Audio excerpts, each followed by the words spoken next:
was so wonderful. Was anarchy from Rome to Hull. I was born for this. All I want is this.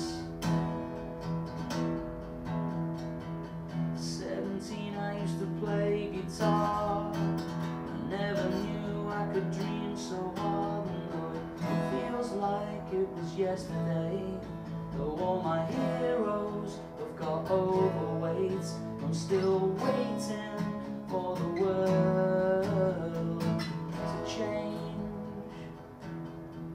My life was like a fairy tale.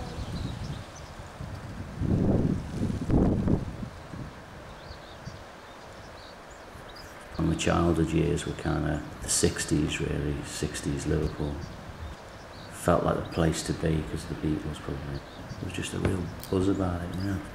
Used to kind of mooch about Penny Lane and Calderstones Park, so it was quite an idyllic growing up, I think, probably. I was always really obsessed with music from quite early on. My eldest brother, he had a little record player, so there was always music going off in his room, and I wasn't allowed in, so I'd kind of skulk about outside. He was kind of into folk, and my other brother was more into kind of West Coast bands, so whichever room I sat outside, I'd get a bit of a different vibe. One of them had a guitar in his room, but I wasn't allowed in there. You know, when they were off in school, they used to go outside, climb up the window, get in and play the guitar, which I couldn't play. And I sort of taught myself to play the guitar on his guitar when he didn't know. You know, a lot of my musical experiences were around my brother's room.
I got my first little transistor radio, and I used to listen to Radio Caroline, and suddenly started hearing all these things like The Small Faces, The Kinks, Days of Pearly Splendor, and all these records.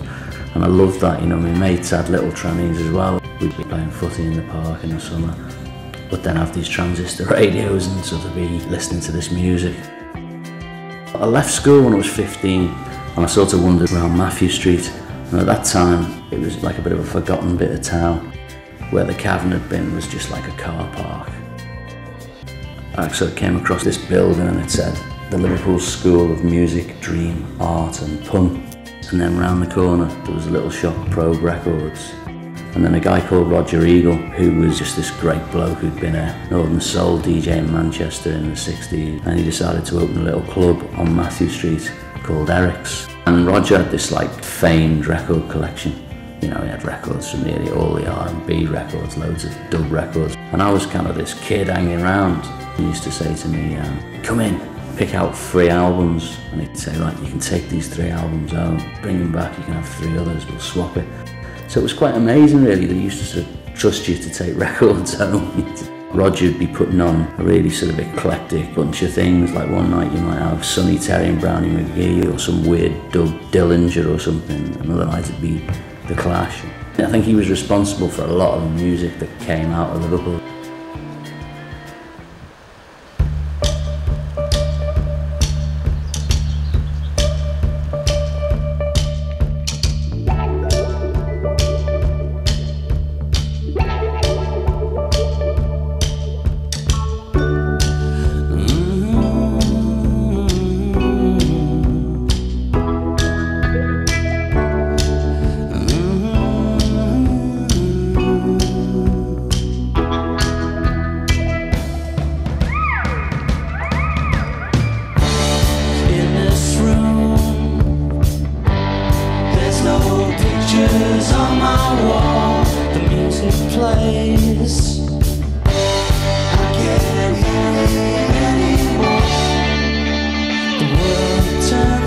around.